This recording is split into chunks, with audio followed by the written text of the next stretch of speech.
നീ ഉറങ്ങിയില്ലേ? എങ്ങനെ ഉറക്കം വരാന്? 2 തടിമാടന്മാരല്ലേ കൂടെ കിടക്കുന്നത്. ഓ, അതാണോ പ്രശ്നം?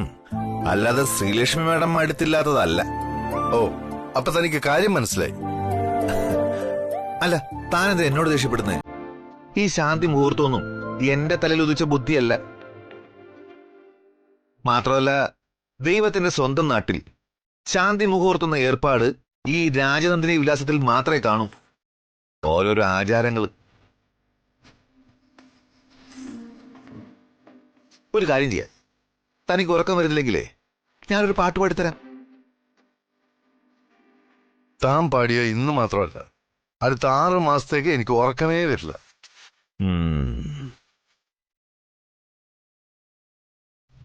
എങ്കിൽ ഹണിമൂണിന് എവിടെയൊക്കെ പോകണമെന്ന് പ്ലാൻ ചെയ്യാം. സ്വിറ്റ്സർലാൻഡ്, തായ്ലൻഡ്, സിംഗപ്പൂർ, അമേരിക്ക, കാശ്മീരിലായാലോ? ഇപ്പൊ നല്ല ക്ലൈമറ്റാ. എന്റെ പൊന്ന് രാജാറാമമ്മാവാ, താൻ ഇവിടുന്ന് എണീറ്റ് താഴത്തൊരു ഷീറ്റെങ്ങാനും വിളിച്ച് കിടന്ന് ഉറങ്ങാൻ നോക്ക്.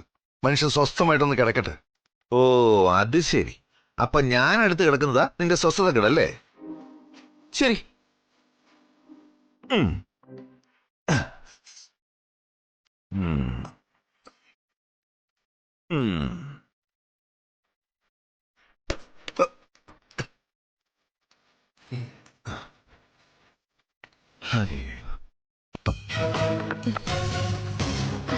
ശ്രീലക്ഷ്മി എവിടെ പോയി? സാന്ദ്ര, സാന്ദ്ര, സാന്ദ്ര, എന്താ? അതെ, ശ്രീലക്ഷ്മി കാണാനില്ല. ശ്രീലക്ഷ്മി ഇത് എവിടെ പോയി? എന്നോടാണോ ചോദിക്കുന്നത്? തന്നെയല്ലേ മാത്രമല്ല ഉത്തരവാദിത്തത്തോടെ ഏൽപ്പിച്ചത്. എന്നിട്ട് പോത്തുപോലെ കിടന്നുറങ്ങുന്നതാണോ ഉത്തരവാദിത്തം? എഴുന്നിട്ട് പോയി അന്വേഷിക്ക. ഓ,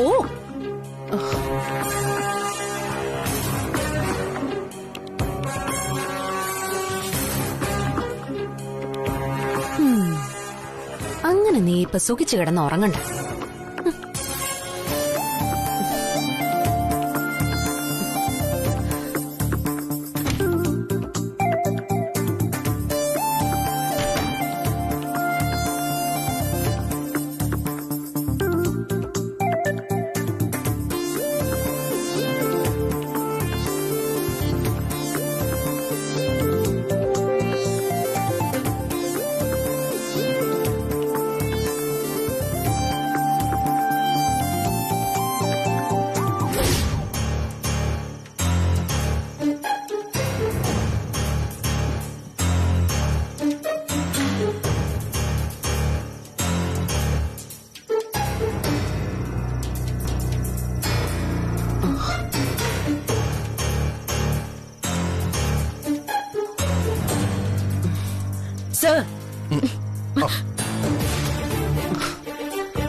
ഇത് അമ്മ അറിഞ്ഞാ ഞങ്ങളെ കൂടി വഴക്ക് പറയും.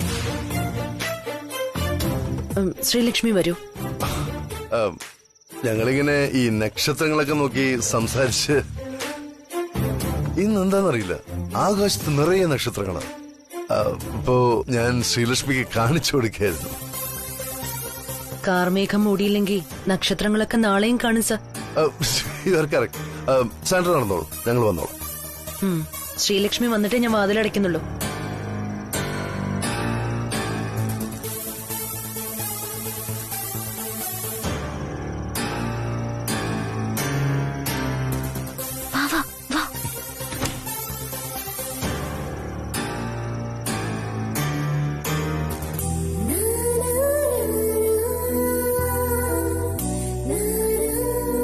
സാറ് ശരിക്കും ചമ്മിയല്ലേ?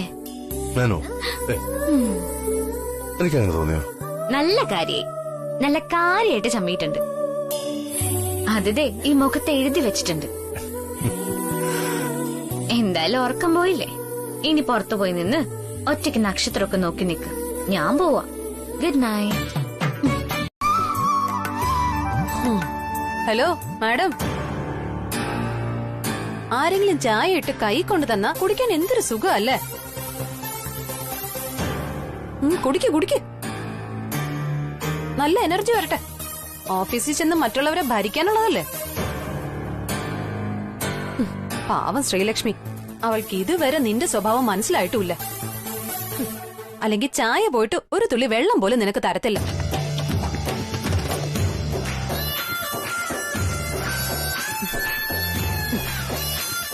അല്ല, നിനക്ക് ഈ ചായ ഉണ്ടാക്കുന്നത് എങ്ങനെയാണെന്ന് അറിയാമോ?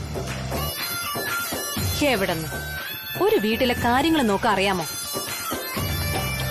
എന്തിന് ചൂലെടുത്ത് മുറിക്കകത്തൊന്ന് തൂക്കാനെങ്കിലും അറിയോ നിനക്ക്? അണിഞ്ഞൊരുങ്ങി 3 നേരവും മൃഷ്ടാനം ഭുജിക്കാൻ മാത്രം അറിയാം. കല്യാണം കഴിഞ്ഞ് പുതുപ്പെണ്ണ് വീട്ടില് താമസവുമായി. ഇനിയെങ്കിലും ഒന്ന് പൊത്തിയുടെ എവിടെന്ന്. കഷ്ടം.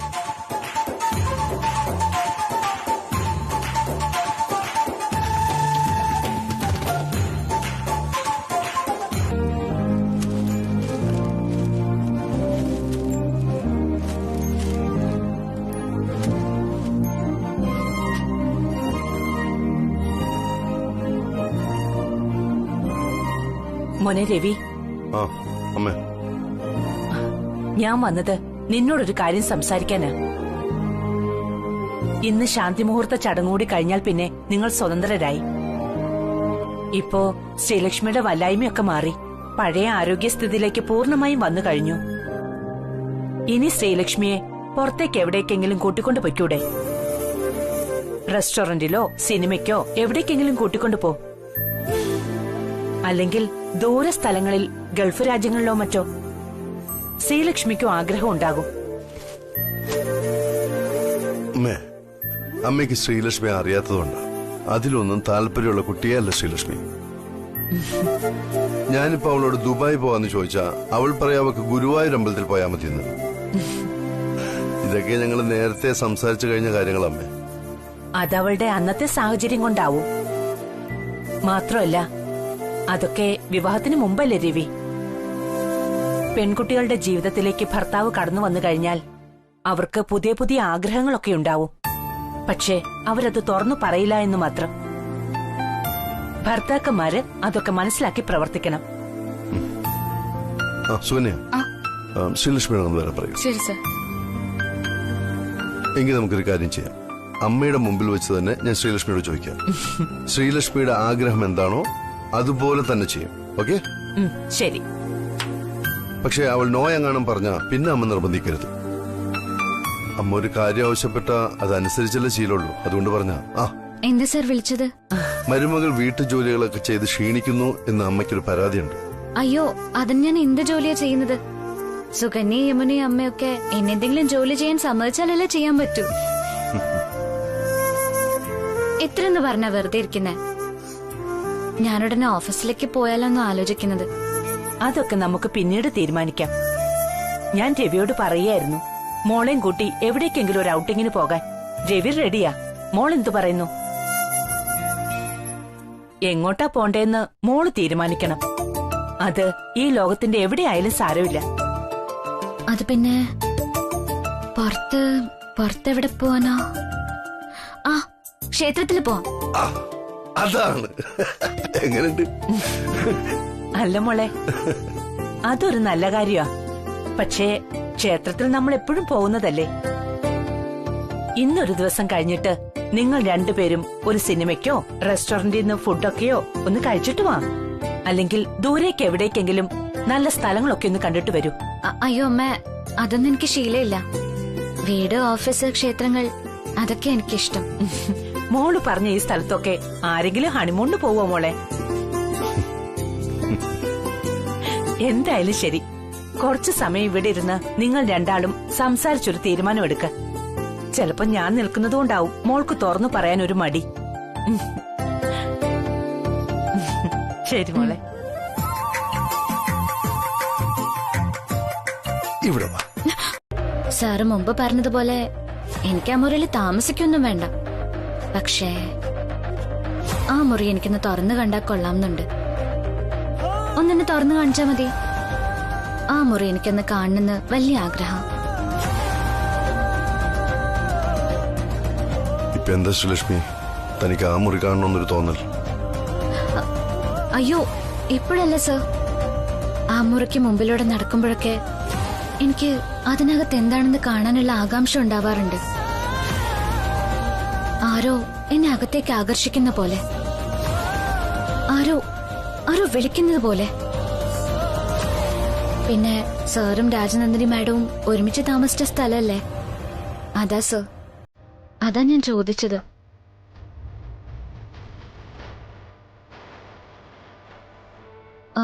സാറിന് ഇഷ്ടമല്ലെങ്കിൽ വേണ്ട സർ. ഇഷ്ടമില്ലാത്തതുകൊണ്ടല്ല ശ്രീലക്ഷ്മി. ആ മുറി കേവലം 4 ചുവരുകൾ കൊണ്ട് മറച്ചുവെച്ച സാധാരണ മുറിയല്ല. അവിടെ രാജനന്ദിനിയുടെ ഓർമ്മകൾ ഉറങ്ങുന്നുണ്ട്. ഉത്തരം ലഭിക്കാത്ത ചോദ്യങ്ങൾ എനിക്കുണ്ടാവുമ്പോൾ സമാധാനത്തിനായി ഞാൻ ആ മുറിയിൽ കയറിയിരിക്കാറുണ്ട്. ഇനി എനിക്ക് അങ്ങനെ ഒരു അവസരം ഉണ്ടായാൽ എനിക്ക് നീ എല്ലാ ചോദ്യങ്ങൾക്കും ഉത്തരവായി നീ വന്നില്ല.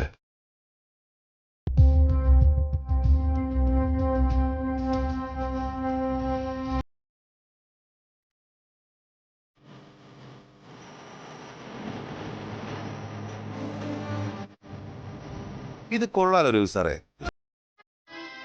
ഗായത്രി അമ്മ രവി സാറിനെ ഒരുക്കി റെഡിയാക്കാൻ വേണ്ടി എന്നെ ഇങ്ങോട്ട് പറഞ്ഞു വിട്ടു. പക്ഷേ സാറ് നേരത്തെ റെഡിയായി താത്തു നിന്ന് മുഷിഞ്ഞ് ബാൽക്കണിയിൽ വന്ന് നിൽക്കും, പ്രതിശ്രുത വധുവിനെയും കാത്തു. തുടങ്ങിയോ? ഞാനല്ല, നീയാ തുടങ്ങാൻ പോകുന്നത്. നല്ലൊരു പുതിയ കുടുംബജീവിതം. നീ എന്നെ കളിയാക്കാനാണോ ഇപ്പം ഇങ്ങോട്ട് വന്നത്? അതെ, അത് സന്തോഷം കൊണ്ടാ. നിന്റെ തകർച്ച കാണാൻ ആഗ്രഹിച്ച ആൾക്കാർക്ക് മുന്നിൽ നീ ജയിച്ച് കാണിച്ചു കൊടുത്തതിന്റെ സന്തോഷം. അകലേണ്ട കാരണങ്ങൾ പലതും ഉണ്ടായിട്ടും നീ ശ്രീലക്ഷ്മിയെ ചേർത്ത് പിടിച്ചതിന്റെ സന്തോഷം. ശത്രുക്കളിൽ ഒന്നാമനായ ഗൗരിദാസ് ഇപ്പൊ ജയിലിൽ കിടന്ന് അഴിയണമെന്നു. ശത്രുക്കളുടെ കൂട്ടത്തിൽ കൂട്ടിയില്ലെങ്കിലും ശ്രീലക്ഷ്മിയെ പല തവണ അപായപ്പെടുത്താൻ ശ്രമിച്ച ത്രിവിക്രമൻ എന്ന 4ാംകിട ഫ്രോഡും ഇനി നിനക്കുണ്ടാവില്ല. ഇനിയുള്ള നിന്റെ ജീവിതത്തിന് തടസ്സം നിൽക്കാൻ ആഗ്രഹിക്കുന്നവരെ കൊണ്ട് നിനക്കെതിരെ ഒന്നും ചെയ്യാനുള്ള കെൽപ്പ് ഇപ്പോഴില്ല എന്നർത്ഥം. ഒരു ചെറു വിരല് പോലും നിനക്കെതിരെ അനക്കാനാവാത്ത രീതിയിൽ ലോക്ക്ഡാണ് നിന്റെ ശത്രുക്കൾ. ഇനി രവിചന്ദ്രവർമ്മന് ഓർക്കാൻ ശത്രുക്കളേ ഇല്ല. സമാധാനത്തോടെ ഒരു പുതിയൊരു ജീവിതം തുടങ്ങാം, നിനക്കും നിന്റെ ശ്രീലക്ഷ്മിക്കും. ആ, കേരള ട്രഡീഷണൽ പാരവെപ്പും കുത്തിത്തിരിപ്പും US എന്ന് പഠിച്ചതായിരിക്കും അല്ലേ?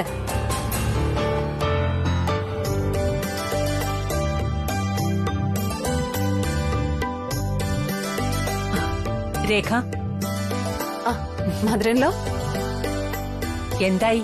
ഒരുങ്ങിക്കഴിഞ്ഞോ? ആ, കഴിഞ്ഞോന്നോ? ദേ നോക്കിയേ മധുരല്ലോ, എങ്ങനെയുണ്ട് മധുരല്ലോടെ പുതിയ മരുമകള്? നോക്ക് എത്ര സുന്ദരിയായിരിക്കുന്നോന്ന്. മുഖത്തുനിന്ന് കണ്ണെടുക്കാൻ തോന്നുന്നില്ല അല്ലേ? എങ്ങനെയുണ്ട്? ഞാൻ ഒരുക്കിയതാ. നീ ഒരുക്കിയില്ലെങ്കിലും എന്റെ മോള് സുന്ദരിയാ. അത് ശരി, ഇത്രയും കഷ്ടപ്പെട്ട ഞാനപ്പോ പുറത്ത്.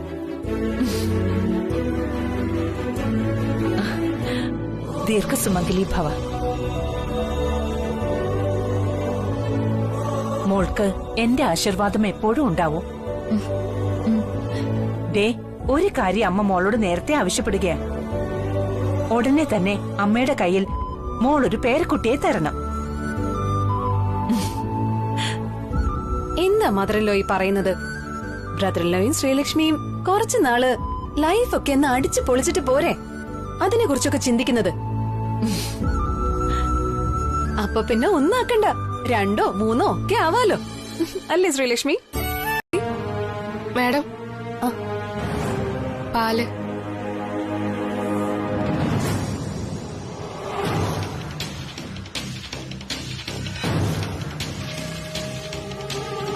സാന്ദ്ര, ഐശ്വര്യമായിട്ട് ഈ പാലെടുത്ത് ശ്രീലക്ഷ്മിയുടെ കൈ കൊടുത്ത്. എന്താ, എന്തെങ്കിലും ബുദ്ധിമുട്ടുണ്ടോ?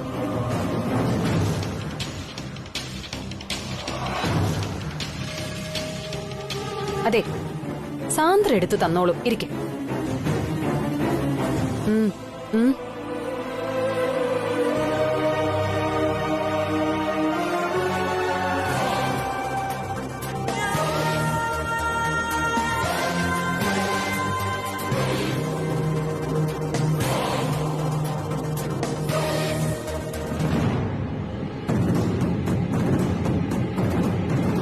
അപ്പൊ ചുരുക്കി പറഞ്ഞ എല്ലാം നിന്റെ കയ്യിൽ നിന്നും ശ്രീലക്ഷ്മിയുടെ കയ്യിൽ എത്തി. ഞാൻ പറഞ്ഞത് പാൽ ഗ്ലാസിന്റെ കാര്യ. ബ്രദറിലോയെ മുറിയിൽ നിന്നെയും കാത്തിരിക്കുക. വാ ശ്രീലക്ഷ്മി, നമുക്ക് അങ്ങോട്ട് പോവാം. നോക്കി നിൽക്കാതെ വാ സാന്ദ്ര, നമുക്ക് ശ്രീലക്ഷ്മി മുറിയിലേക്ക് പറഞ്ഞു വിടണ്ടേ? കമോൺ വാ.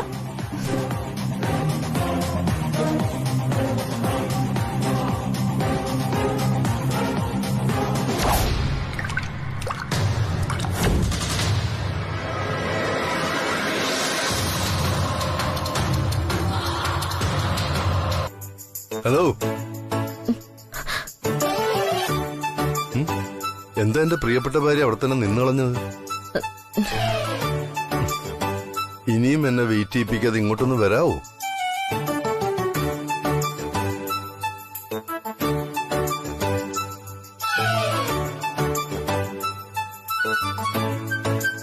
ആ, ഇങ്ങനെയാണെങ്കിലേ എന്റെ അടുത്ത് എത്തുമ്പോഴേക്ക് നേരം വെളുക്കുമെന്നാ തോന്നുന്നത്.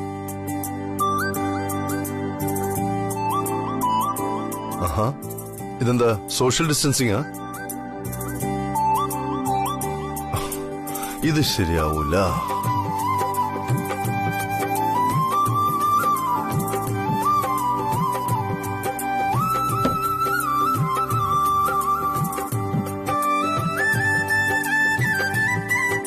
ഇരിക്ക്.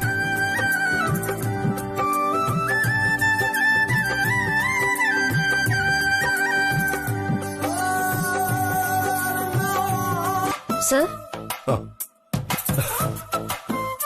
ഞാൻ ആലോചിക്കായിരുന്നു തന്നെ ആദ്യമായിട്ട് കണ്ട നിമിഷത്തെക്കുറിച്ച്.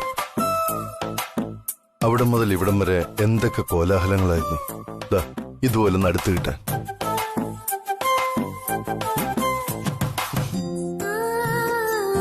നാണം അല്പം ഓവറാണോ എന്നൊരു സംശയം.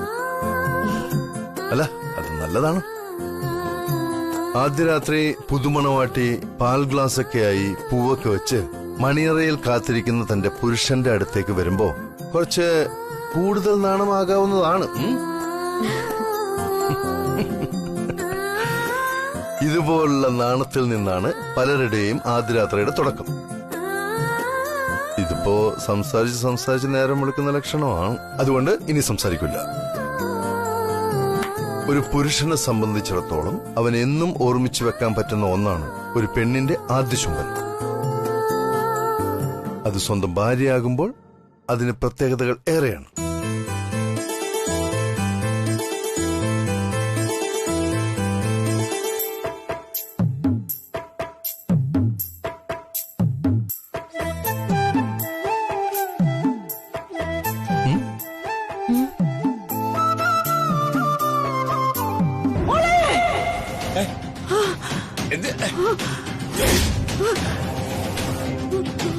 എന്താ സരോജം, എന്തു പറ്റി?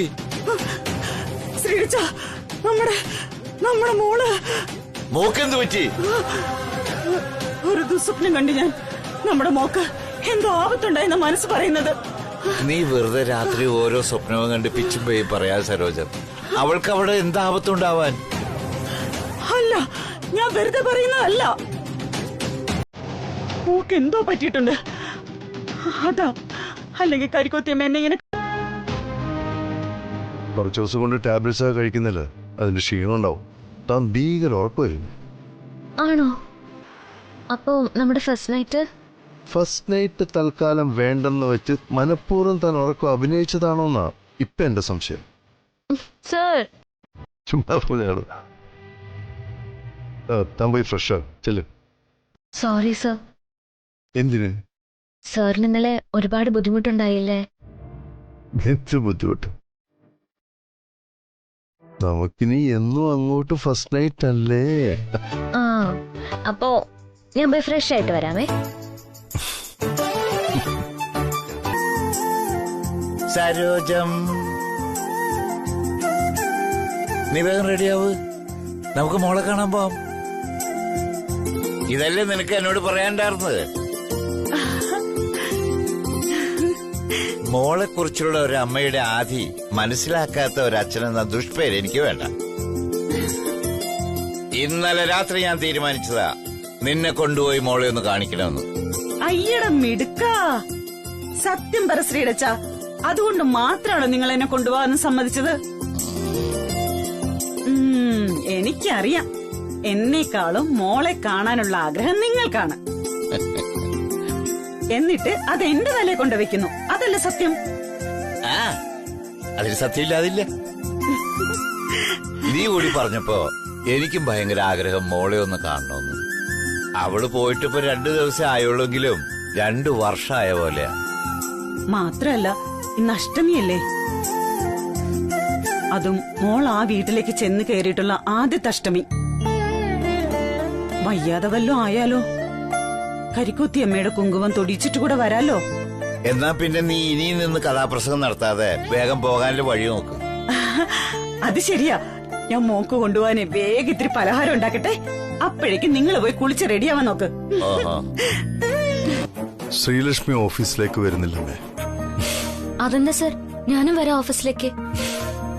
താൻ വീട്ടിലേക്ക് വന്നതല്ലേ ഉള്ളൂ. 2-3 ദിവസം വീട്ടിലുണ്ടായാലേ ഇവിടുത്തെ അന്തരീക്ഷമായിട്ട് തനിക്കൊന്ന് ഇണങ്ങാൻ പറ്റൂ. അതല്ല സർ, ഞാനും.